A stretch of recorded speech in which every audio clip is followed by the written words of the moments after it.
کوئی بندہ اپنے عملوں سے جنت میں نہیں جائے گا، جنت میں خدا کے فضل سے جائے گا، لیکن یہ جو اعمال ہیں نا، یہ سبب بنیں گے اللہ کی رحمت کا،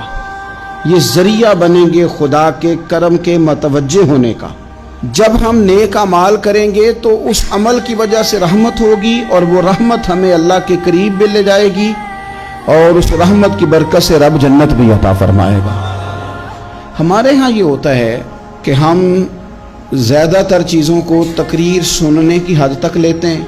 اچھی نصیحت کا لطف ضرور حاصل کرتے ہیں، اچھے جملے کو اپنے دل میں اس کی فرحت ضرور محسوس کرتے ہیں، لیکن عمل کی طرف نہیں بڑھتے۔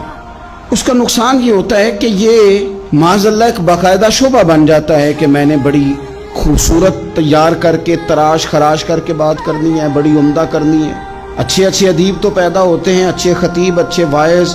اچھے سننے والے، داد دینے والے تو پیدا ہوتے ہیں، لیکن اگر عمل کا شوق نہ پیدا کیا جائے تو پھر باتیں نشستن گفتن برخاستن تک رہ جاتی ہیں، اس کا لطف نہیں آتا۔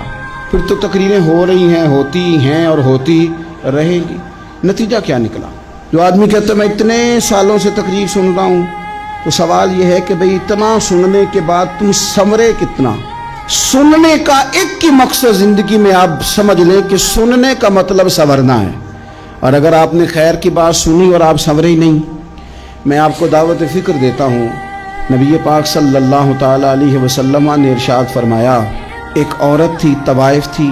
ساری زندگی اس کی گناہوں میں گزری معاذ اللہ، پھر وہ ایک کنویں کے پاس سے گزر رہی تھی، ایک پیاسا کتا اس نے وہاں پیاس سے تڑپتے سسکتے دیکھا، اور پھر اس نے اپنے جوتے کو لٹکا کر اپنے دوپٹے کی مدد سے یا جیسے اس سے ممکن ہو سکا اس نے پانی نکالا، کتے کو پلایا، اللہ نے اس کی بخشش فرما دی۔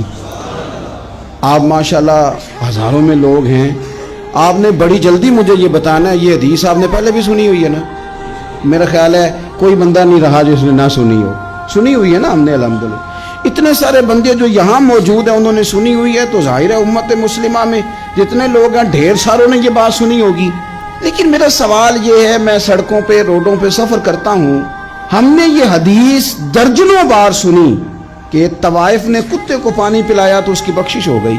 لیکن حال یہ ہے کہ سڑک پر کسی گاڑی سے ٹکرا کر اگر کوئی کتا مر جاتا ہے، اب مر ہی گیا ہے، گاڑی والا، موٹر سائیکل والا، پجارو والا، بس والا کوئی اتنی جرت نہیں کرتا کہ لکڑی کے ساتھ، رسی کے ساتھ ہی پکڑ کے اسے سائیڈ پہ کر دے۔ اس سڑک پہ مرا ہوا پڑا رہتا ہے، یہاں تک کہ گاڑیوں کے ٹائروں کے ساتھ اس کا گوشت لگ لگ کے سڑک صاف ہوتی ہے۔ اس محبوب کے ماننے والے جس محبوب نے بتایا کہ طوائف نے پانی پلایا تھا، اور ہمیں سمجھ بھی آ گئی اور حدیث پڑھ بھی لی اور سن بھی لی،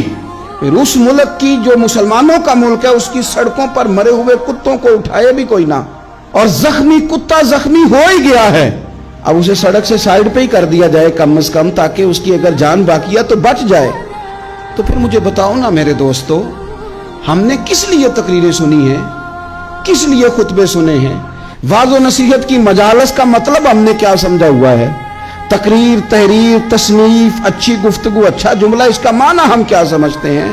تو آج رمضان آنے سے پہلے یہ ارادہ کرو کہ رب کریم نے ہمیں جتنا دین کا فہم دیا ہے، سمجھ دی ہے، علم دیا ہے، ہم ارادہ کرتے ہیں اب ہم صرف سنیں گے نہیں، پڑھیں گے نہیں، صرف بیان ہی نہیں کریں گے، ہم عمل بھی کریں گے۔